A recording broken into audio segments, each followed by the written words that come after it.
ડીસા જયેશભાઈ છે। અમે હળવદ રહીએ છીએ। નટુભાઈ પરમાર અમારા ઘરે આવીને મારા સાસુને અને સસરાને ધોકા વડે પહેલાં માર્યા। મારા ઘરવાળા અને હું અમે બંને ઉપર હતા। અમને બેને પહેલાં મારવા આવ્યા।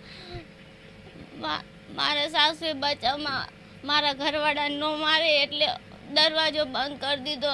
મારા સાસુને અને મારા સસરાને માથામાં પગે પેટે બધે પાઇપું મારી અને પાડી દીધા। મારા ઘરવાળાના એના બચાવ માટે મારા ઘરવાળા આ દરવાજો બંધ કરી દીધો। મારા ઘરવાળાને કંઈ ખબર નથી આમાં।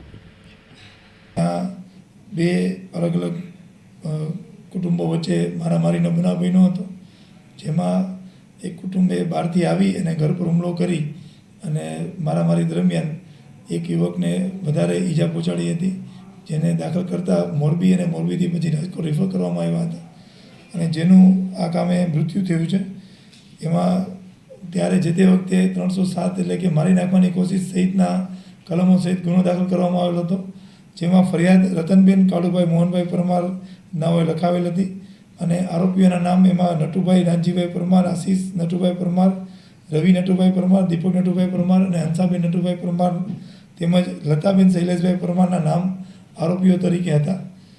જ્યારે આ જ બનાવમાં સામૂહિક ક્રોસ ફરિયાદ દાખલ કરવામાં આવી છે, જેમાં ફરિયાદી નટુભાઈ નાનજીભાઈ પરમાર છે અને આરોપીઓમાં જયેશ કાળુભાઈ પરમાર, કાળુભાઈ મોહનભાઈ પરમાર, રતન કાળુભાઈ પરમાર વાળાઓના નામ છે આમાં ઉમેરવામાં આવેલા હતા।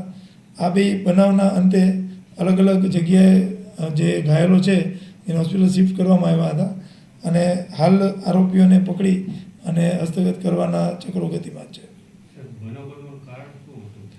બનાવ બનવાનું કારણ આ પરિવારને અગાઉ પણ ઝઘડો થયેલો હતો અને જે મર્ડરનો બનાવ બન્યો છે એમાં આરોપી આશીષ નટુભાઈ પરમાર છે એ 112ની ગાડી ડ્રાઈવ કરતા હતા અને એ ઝઘડામાં પોતે પણ અંદર ઇન્વોલ્વ થયા હતા, જેને કારણે એમની વિરુદ્ધ પગલાં લઈ અને પોલીસ ખાતાના જે ડ્રાઈવર છે એમાંથી એને દૂર કરવામાં આવ્યા હતા, જેનું મંદુક રાખી અને ઝઘડો આગળ વધ્યો હતો।